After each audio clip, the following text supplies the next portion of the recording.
రవి ప్రకాష్ సిలికానాంధ్ర ఆసుపత్రి Kuchipudi super speciality వైద్య సేవలు పూర్తిగా ఉచితం.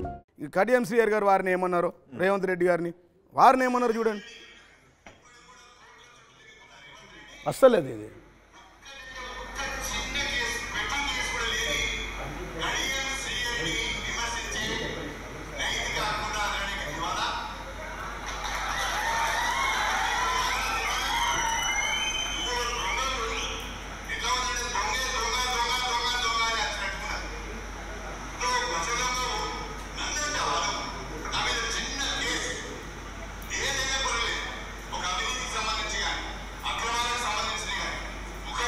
రావట్లే.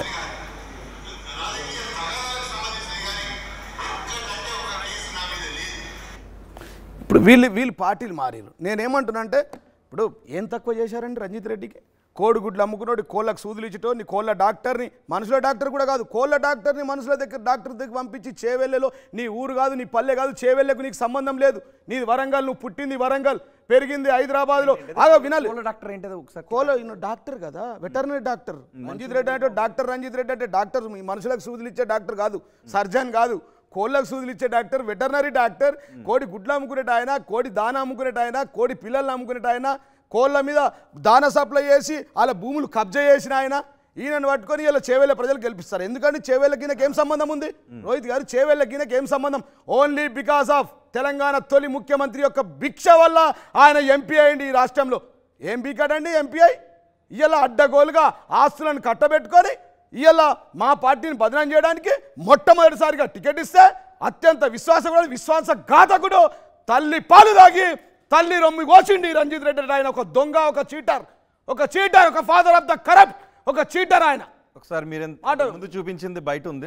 మళ్ళీ రంజిత్ రెడ్డి మీద రేవంత్ రెడ్డి ఏం మాట్లాడారండి? కోడిగుడ్లు అమ్ముకునేటోడు అంటున్నా, కోళ్ళ దాన అమ్ముకునేటోడు అంటున్నా. What is wrong in that? Okay okay, కోళ్ళ దాన చూడాలి సార్, మళ్ళీ చూడండి ఏముందని మేము చూపిస్తాం. సన్నాసులు కొంతమంది తయారై రేవంత్ రెడ్డిని సవాల్ అంటున్నాడు. వాడు గుడ్లు అమ్ముకునేటోడు బోడగుండోడు. నువ్వు రాజీనామా ఒరే సన్నాసుడా, నువ్వు తాడా బొంగరం రా, నువ్వు ఉంటావో వదులుతామండి. ఏం చేశామండి కడియం శ్రీహరికి? 2 సార్లు ఎమ్మెల్సీ ఇచ్చాము మౌలి గారు, వాడు రేవంత్ రెడ్డిని సవాల్ అంటున్నాడు. వాడు గుడ్లు అమ్ముకునేటోడు బోడగుండోడు. నువ్వు రాజీనామా చేయి వచ్చి సేవల్లో నా మీద పోటీ చేద్దాను. ఒరే సన్నాసుడా, నువ్వు తాడా బొంగరం రా, నువ్వు ఉంటావో ఊడుతావో తెలియదు. ఆయన చెప్పింది కరెక్టే. రేవంత్ రెడ్డి తాడు కాదు, బొంగురం కాదు, కోడిగుడ్లు అమ్ముకునేటోడు. మేము ఇచ్చిన మళ్ళా ఈయన అదే తప్పు చేస్తూ ఉన్నాడు. అది కదా, దాంట్లో అవినీతి అక్రమం ఏముంది అనేది ఆ స్థాయి నుంచి, ఈ స్థాయి నుంచి ఆకాశానికి ఎత్తాడు మా ముఖ్యమంత్రి, గౌరవ తెలంగాణ తొలి ముఖ్యమంత్రి కేసీఆర్ గారు. అదే కాదు, మక్కలు కూడా మింగిండి అంటారు కదా ప్రతిపక్షాలు. ఇదే రేవంత్ రెడ్డి గారు మక్కల కుంభకోణం 800 కోట్ల రూపాయలు చేసినంటారు. ఇలా మక్కల రైతులు వేయాలా? ఇలా రైతులకు ఏం మోసాలు చేశారండి వీళ్ళు తుక్కుగూడలో? ఇలా కడియం శ్రీహరికి మేము ఏం తక్కువ చేశామండి? 2 సార్లు ఎమ్మెల్సీ, డిప్యూటీ ముఖ్యమంత్రి, కేంద్రంలో ఎంపీ పదవి కడియం శ్రీహరి గారికి. తర్వాత ఈ ప్రాంతంలో బిడ్డని పిలిచి, బిడ్డ కంటే కావ్య ఎవరో తెలియదు, తెలంగాణ ఉద్యమంలో లేరు, గల్లీలో ఢిల్లీలో ఉద్యమం చేయలే, వంట వార్పు లేదు, బొంగు బొషాడం లేదు, ఏం పని చేసేవాళ్ళు కాదు. వీళ్ళని తీసుకొచ్చి మేము ఇంత పెద్ద ఉన్నత స్థాయిలో ఇచ్చి, డిప్యూటీ ముఖ్యమంత్రి ఇచ్చి, బిడ్డకు సీట్ ఇస్తే ఇచ్చిన తర్వాత మోసం చేసి అమ్మ పాలు దాగి అమ్మ రొమ్మును కోసినటువంటి నాయకులు వీళ్ళు కాదా అండి? ఇంత ఘోరమా? ఓకే, ఎందుకు వెళ్ళిపోయారు అనుకుంటున్నారు? ఎందుకు వెళ్ళిపోతారు? దొంగలు. ఏంటి దొంగలు కాబట్టి, విశ్వాసఘాతకులు కాబట్టి, ఫాదర్ ఆఫ్ ద చీటర్స్ కాబట్టి, చీటర్ల సంఘంకి అధ్యక్షులు కాబట్టి, డబ్బే ముఖ్యం కాబట్టి, అవినీతి చేయడం అలవాటు అయిపోయి, దొంగతనం చేయడం అలవాటు అయిపోయి, కబ్జాలు చేయడం అలవాటు అయిపోయి, భూములను దోసుకోవడం అలవాటు అయిపోయి, భూతల్లిని మింగే నా కొడుకులు వైరాలు.